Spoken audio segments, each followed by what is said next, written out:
Baik, sekarang hadis Riyadhus Shalihin. Sampai hadis nomor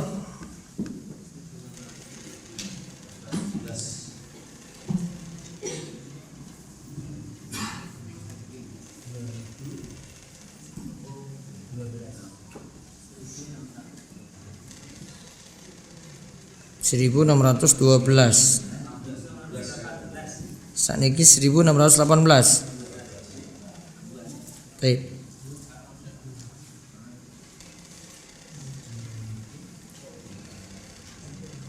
Panjang ya. Babnya apa? Tahrimur riya, masih riya ya. Baik, dibaca. Dari Ibnu Umar radhiyallahu anhu bahwa orang-orang berkata kepadanya, kami menghadap penguasa kami, lalu mengatakan kepada mereka hal yang berbeda dengan yang kami katakan ketika kami keluar dari mereka. Ibnu Umar menjawab, kami menganggap hal tersebut nifaq pada masa Rasulullah. Istilah Bukhari. Terus hadis berikutnya lagi. Dari Jundab bin Abdullah bin Sufyan. Dari baca Jundub aja, dari Jundub. Dari Jundub bin Abdullah bin Sufyan radhiyallahu anhu berkata, Nabi Shallallahu alaihi wasallam bersabda, barang siapa yang memperdengarkan amalannya, Allah pasti memperdengarkannya. Dan barang siapa yang memperlihatkan amalannya, Allah pasti memperlihatkannya. Muttafaqun alaih. Nah, Muslim juga meriwayatkan dari Ibnu Abbas radhiyallahu anhu. Terus baca di bawahnya lagi sama'a dengan mentasydidkan mim, artinya memperlihatkan amalnya kepada orang lain karena lihat. Sama Allahu bihi, yaitu Allah akan mencemarkannya pada hari kiamat. Arti man ro'a adalah orang yang memperlihatkan amal soleh kepada orang-orang agar dianggap besar di hadapan mereka. Ra'allahu bihi, yaitu Allah tampakkan rahasianya di hadapan semua makhluk. Terus hadis 1620. Hadis 1620 dari Abu Hurairah radhiyallahu anhu berkata, Rasulullah sallallahu alaihi wasallam bersabda, barang siapa yang belajar satu ilmu yang seharusnya karena Allah azza wa jalla, namun ia mempelajarinya agar mendapat nikmat dunia, maka ia tidak akan mendapatkan harum surga pada hari kiamat, yaitu wanginya.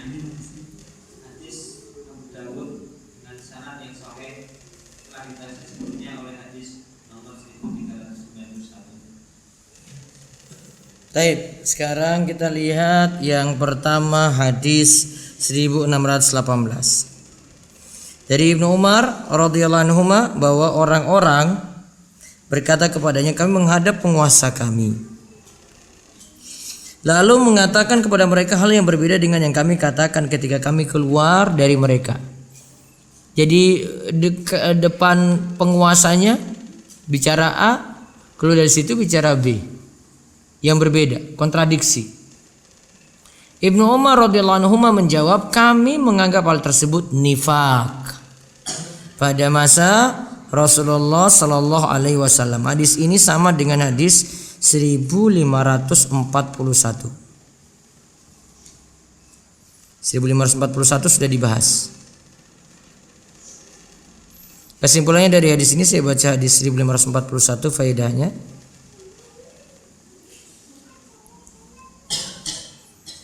Yang pertama,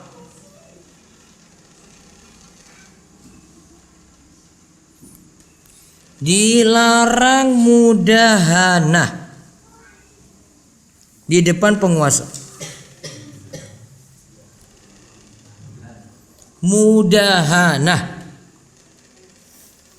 Mudahana itu cari muka. Ya, cari muka bukan untuk tujuan yang benar. Istilahnya apa ya? Jadi depan A, di sana itu dia bicara ini, yang ini bicara ini. Ya dia menurut selera dia biar selamat lah. Saya sana biar selamat, saya bicara A, ini yang B di sini dia bicara selamat, dia bicara lain lagi. Apa kita sebut? Apa itu ABS? Asal bapak senang, bisa juga istilahnya kayak gitu. Lawannya itu mudahana, lawannya itu mudarah. Mudarah itu saya basa-basi. Basa-basi namun untuk ya biar ada bahan bicara gitu, enak nanti kalau masuk. Ini ada orang yang biasanya mabuk nih ya, saya tegur. Saya nggak dukung mabuknya, namun biar kalau bicara dengan dia enak, jadi saya duduk bareng gitu. Gimana kabarnya? Ya, anakmu gimana? Saya nggak lagi bahas mabuknya, namun untuk enak saja bicara dengan dia. Jadi duduk bareng dengan dia. Oh kamu dukung dia jadi mabuk? Enggak, saya nggak dukung dia mabuk. Saya masuk basa-basi dulu, siapa tahu dengan banyak basa-basi seperti ini nanti akhirnya dia mau nerima dakwah. Kalau tadi mudahana ya, dia jadi ya orang tadi ya tergantung dia seleranya ikut yang mana gitu. Kalau mudarah enggak, sama-sama istilahnya basa-basi. Namun yang satu tadi ikut selera si A, si B beda lagi. Kalau ini tidak, dia tetap berpegang dengan kebenaran. Dia duduk dengan ahli maksiat cuma untuk basa-basi biar enak nanti diajak dakwah berikutnya. Tahu? Paham ini? Baik. Kalau tadi depan penguasa apa tadi kalau gitu? Mudahana apa mudarah? Mudahana. Mudarah apa bahasa kita ya? Mudaro tadi yang basa-basi apa bahasa kita? Basa-basi ya?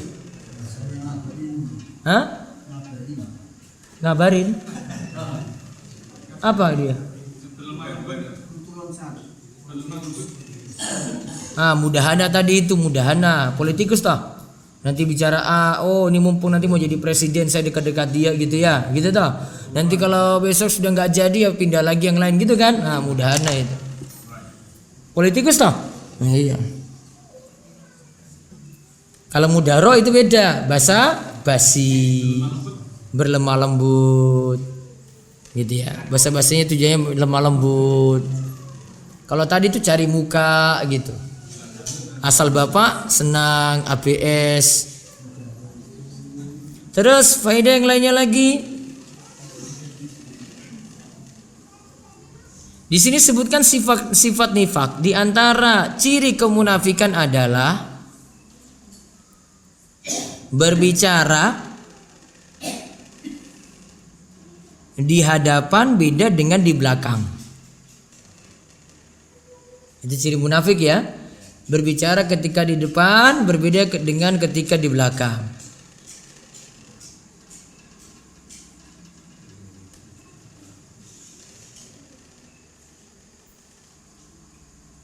Itu sudah ciri munafik. Maka kalau kita bahas riya, berarti riya juga itu ciri munafik. Namun kalau munafik tulen, munafik akbar itu riyanya sepanjang waktu. Beda dengan munafik kecil. Terus hadis yang berikutnya lagi tentang sum'ah dan riya. Man sama Allahu bihi wa ma yura'i Allahu bihi, muttafaqun alaih. Tadi sudah diterangkan oleh Imam Nawawi. Siapa yang memperdengarkan amalannya, Allah pasti memperdengarkannya. Maksudnya apa? Allah akan menjelekkan amalan tadi pada hari kiamat. Tadi kata Imam Nawawi ya. Terus barang siapa yang memperlihatkan amalannya, maka Allah akan memperlihatkannya. Maksudnya Allah tampakkan rahasianya di hadapan semua makhluk pada hari kiamat. Berarti kesimpulan dari hadis ini pertama, disunahkan menyembunyikan amal soleh. Bukan untuk didengarkan orang, bukan untuk diperlihatkan pada orang. Ya, asalnya disembunyikan ya.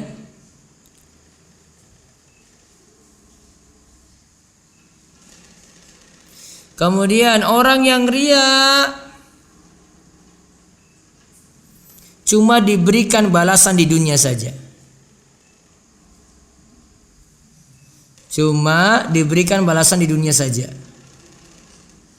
Sedangkan di akhirat dia tidak mendapatkan apa-apa dan hanya mendapatkan siksa yang pedih.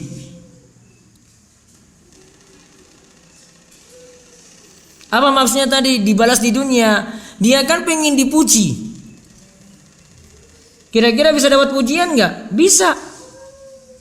Orang-orang puji dia di dunia, cuma dapat balasan itu saja. Di akhirat dapat balasan nggak? Tidak. Kalau ingin didengarkan, ingin dipuji, dapat nggak balasan? Dapat. Saya mau sholat bagus-bagus, biar orang puji saya. Mau dapat pujian nggak? Dapat pujian. Namun cuma sebatas di dunia saja. Di akhirat tidak mendapatkan apa-apa. Dijelekkan itu berarti amalan itu sudah jelek.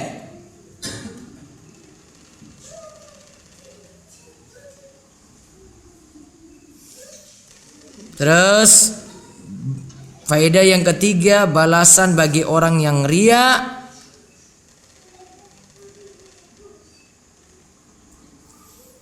Balasan bagi orang yang riya adalah Allah akan tampakkan jeleknya amalnya pada hari kiamat.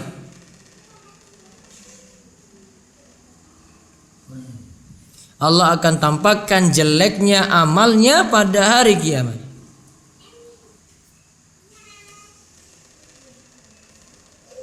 Jadi dia sebagai balasan ketidakikhlasannya. Terus hadis yang terakhir ini untuk orang yang riya dalam menuntut ilmu. Ya, riya dalam menuntut ilmu. Kata Nabi sallallahu alaihi wasallam dalam hadis Abu Hurairah, "Man ta'allama ilman mimma yubtagha bihi wajh Allah, la yata'allamuhu illa liyusiba bi aradan minad dunya, lam yajid arafal jannah yaumal qiyamah." Yakni rihaha. Siapa yang belajar satu ilmu yang seharusnya itu diikhlaskan karena Allah, namun ia mempelajarinya agar mendapatkan nikmat dunia saja, maka ia tidak akan mendapatkan harum surga pada hari kiamat. Harum surga di sini maksudnya wanginya. Maka faedah yang bisa diambil satu, menuntut ilmu harus ikhlas. Menuntut ilmu itu harus ikhlas. Cari wajah Allah.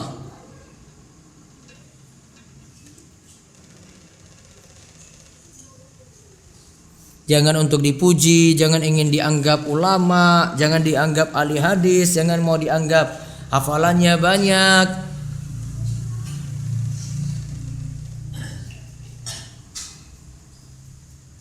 Ya. Dan untuk jaga keikhlasan dalam ilmu itu sangat-sangat berat dibandingkan yang lainnya, dibandingkan amalan yang lainnya.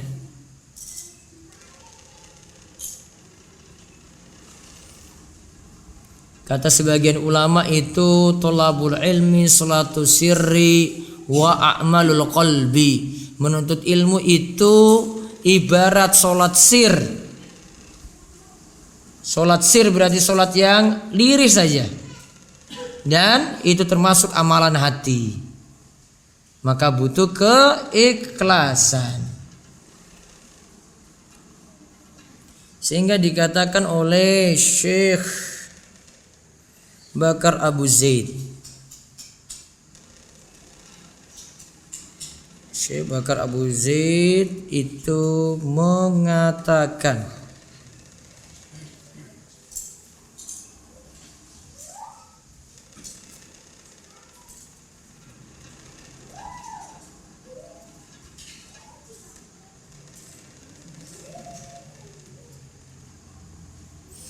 al-ilmu ibadatun. Tadi dia sebut ya, al-ilmu salatu sirri wa ibadatul qalbi. Di sini kalimatnya, Karena itu menuntut ilmu itu ibadah, maka ada dua syarat yang perlu diperhatikan. Yang pertama harus ikhlas karena Allah. Yang kedua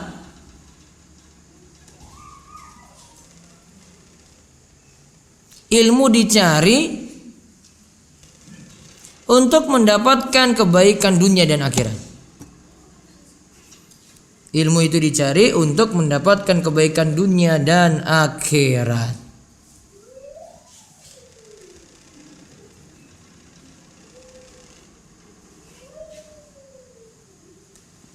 Nah, terus sudah faedah keberapa tadi? 1 ya? Apa faedah kedua?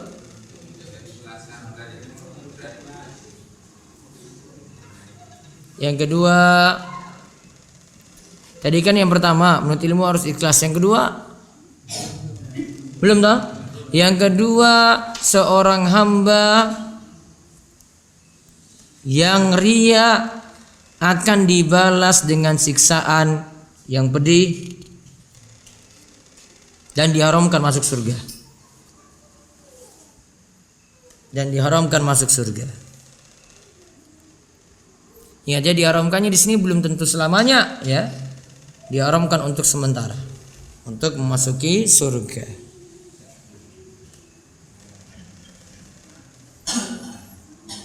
Nanti di pembahasan selanjutnya bab 289 itu tentang sesuatu yang disangka riya padahal bukan riya. Nah, pembahasan ini nanti bisa ditemukan juga tentang riya di buku terbaru nanti insyaallah, Meraih Ridho Allah, bukan ridho manusia. Tunggu bukunya saja. Hah? Malam Sabtu itu Dajjal, malam Minggu toh Dajjal. Sesuk kapan-kapan. Baik, ada pertanyaan monggo. Ada pertanyaan? Ya, silakan. Monggo, Pak. Waalaikumsalam warahmatullahi wabarakatuh. Tadi membahas tentang seorang muslim tidak boleh menjauhkan salam dengan orang Yahudi atau Nasrani.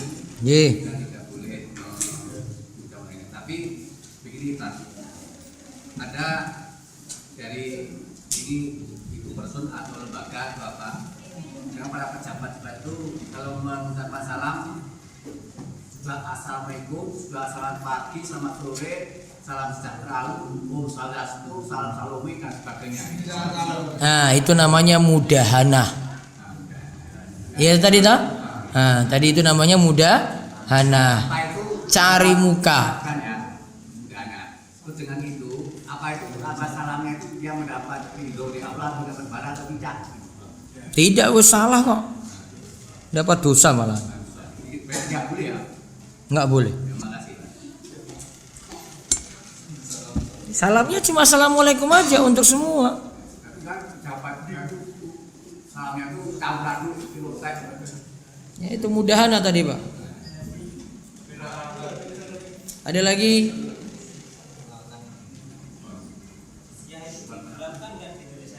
Jizyah enggak lah. Anutnya bukan hukum Islam, enggak diterapkan jizyah. Pajak bukan jizyah. Karena pajak orang kafir muslim kena. Bukan jizyah. Iya. Itu di ayat berapa? Tapi saya maknanya ayatnya nggak tahu. Apa itu? Surat apa nggak tahu. Tapi begini Ustaz, mohon dikoreksi. Wa mayuridu harsal akhirata Harsal akhirati fi harsi wa mayuridu harsal dunia minha. Itu menunjukkan begini kan. Jadi wa malau fil akhirati minasi. Itu tidak ada dosa, cuman itu kebahagiaan. Kalau mencari ilmu karena dunia, ya mungkin kalau dakwah ya dapat amplop aja. Tapi kan tidak dosa. Tapi kalau dakwah karena akhirat, dunianya dapat, Akhiratnya dapat. dunianya karena akhirat. Tapi juga menerima, berarti diizinkan ya. Ya, bonus istilahnya. Tapi tidak buat kalau yang karena dunia membuat dirinya disiksa Niatnya mencari ilmu karena dunia, ya kan cuma nggak dapat apa-apa, tapi nggak dosa kan? Sudah disisa mana itu? Disisa nggak? Tujuan utamanya dunia saja, nggak ada akhirat sama sekali.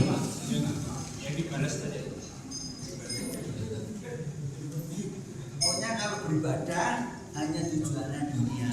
Nah itu hanya, ingat kalimatnya hanya berarti di akhirat nggak dapat apa-apa dan dia disiksa. Disisa berarti. Iya. Tapi kalau bukan hanya ya ini untuk menafkahi istri kan beragama. Iya. Menafkahi istri untuk menghidupi saya itu tetap dapat. Dapat.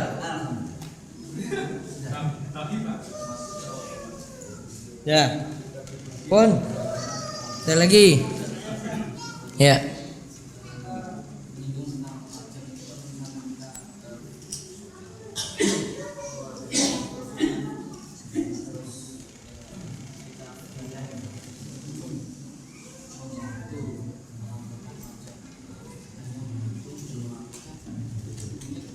Boleh.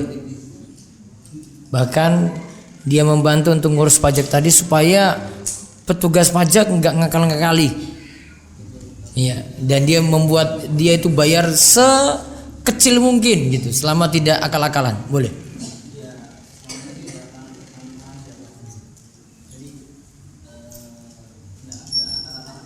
Boleh. Ada lagi? Ya.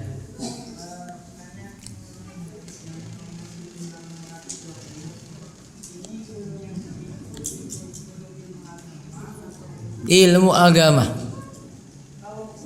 Ilmu dunia dicari untuk dunia saja ya memang tujuannya untuk itu.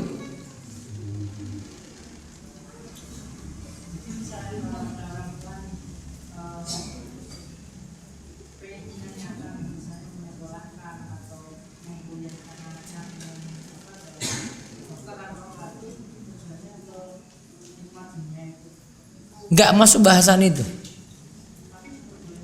Boleh. Dia kuliah dokter untuk jadi dokter, untuk dapat dunia, untuk dapat duit, boleh. Kan urusan dunia. Kalau ini urusan agama yang dibahas di situ. Ilmu kalau dimutlakkan dalam Al-Quran dan hadis yang dimaksud adalah ilmu agama. Itu ya kaidahnya Ji. Ilmu kalau dimutlakkan dalam Al-Quran dan hadis maka yang dimaksudkan adalah ilmu agama. Ya. Mengenai salam tadi, salam dengan menyapa itu gimana Pak? Kita kalau salam tidak boleh. Ya. Kalau menyapa dulu gimana Pak? Boleh. Nyapanya gimana bentuknya? Maksudnya kalau muslim dari mana Pak? Dari mana Mas? Mau kemana? Berarti menyapa dulu gitu kalau Pak saja. Iya gitu aja. Boleh. Nyapa boleh. Yang tidak boleh salam. Baik, itu saja yang kita bahas untuk malam hari ini. Sebentar, ada pertanyaan di kertas. Pak ade saya orang Katolik. Apakah kalau kita bertemu boleh mencium tangannya? Tanda penghormatan. Cuma karena menghormati dia, karena dia paman saja. Namun tadi kalau ucapkan salam tidak boleh. Kalau ini bentuk cuma untuk karena dia itu paman saja dibolehkan.